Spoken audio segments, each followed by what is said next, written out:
Keep this brief. Firstly, thank you to the public for taking the time to attend today and all the work that you have done to educate the public on this topic. Councillors, there is real concern from the public that fluoride will be added to our water supplies. In 2002, the last meaningful referendum, it was clear by a clear margin that Whangarei City do not want fluoride in our water supply. We have never had fluoride in our water supply. Let's keep it that way. We have been directed to fluoridate our drinking water by the previous Director General of Health, who threw this grenade at 14 councils, took his knighthood and rode off into the sunset. How do we fluoridate just our drinking water? We can't. Drinking water is a tiny percentage of our water supply. Yet we are being told to put a neurotoxin, a poison, into our total water supply, which will mean you will wash in it, cook with it, bathe in it, etc. Firstly, let's dispel some myths. The product we will be putting in our water is hydrofluorosilicic acid. It contains fluoride, along with other nasty chemicals, like arsenic and lead. A little aside here, anybody see the news this morning?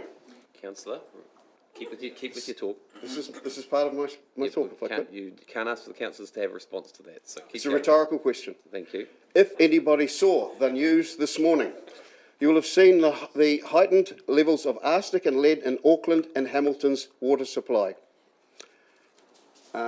Just so happens that Auckland and Hamilton fluoridate their water supplies. So, it contains nasty chemicals other than fluoride. It is an industrial waste product from the fertiliser industry. All scientists agree that it is harmful to health. The disagreement is at what level. Previous science has said that a level of 0.7 milligrams per litre is safe. That science is now not only under question, it has been accepted by most of the countries in the world that the level of 0.7 is not safe.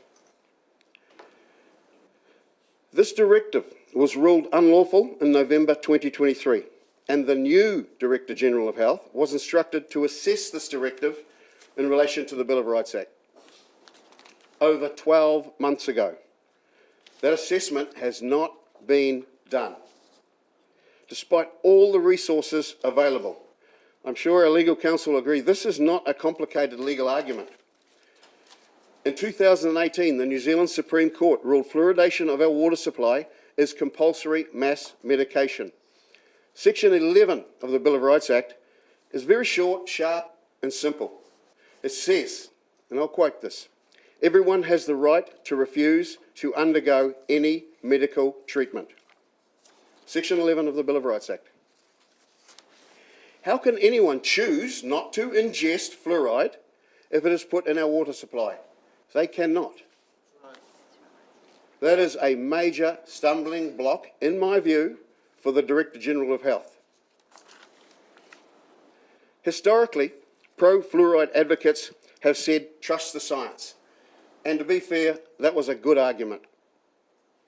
However, recent science has seriously questioned the safety and effectiveness of fluoride. More recently, serious science studies have not only questioned the use of fluoride, they have proved that it is not safe or effective. We cannot ignore that, people.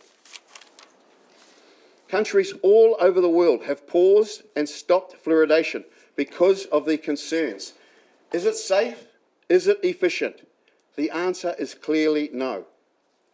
New Zealand is the only country that is ramping this up. If there wasn't an alternative, or if this was the best option, I would be right behind it. We've got to look after our children's health. But it is not. It is not even close to the best option. There are many alternative options. Child Smile in Scotland is a shining light on how to get fluoride into our system, into our and to our dental health and not harm people's health. They don't put it in their water supply anymore, Scotland. We can achieve considerably better results, cheaper, and more importantly, without mass medicating the whole population.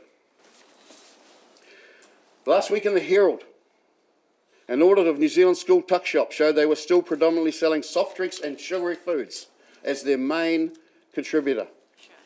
We could start there. Cost you nothing.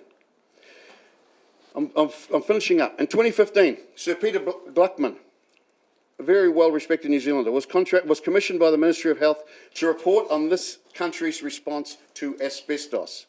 In conclusion, he stated that New Zealand is lagging behind the rest of the world in our response to asbestos. I fear we are doing the same with fluoride. Councils all over the country are watching today to see what happens today. We must support the basic human right that you must have the choice of what goes into your body. To my fellow councillors, you put your hand up to lead and were selected to be leaders. Now is the time to lead. This reminded me of a little quote. The whole world saw the apple fall, but only Newton asked why. Thank you.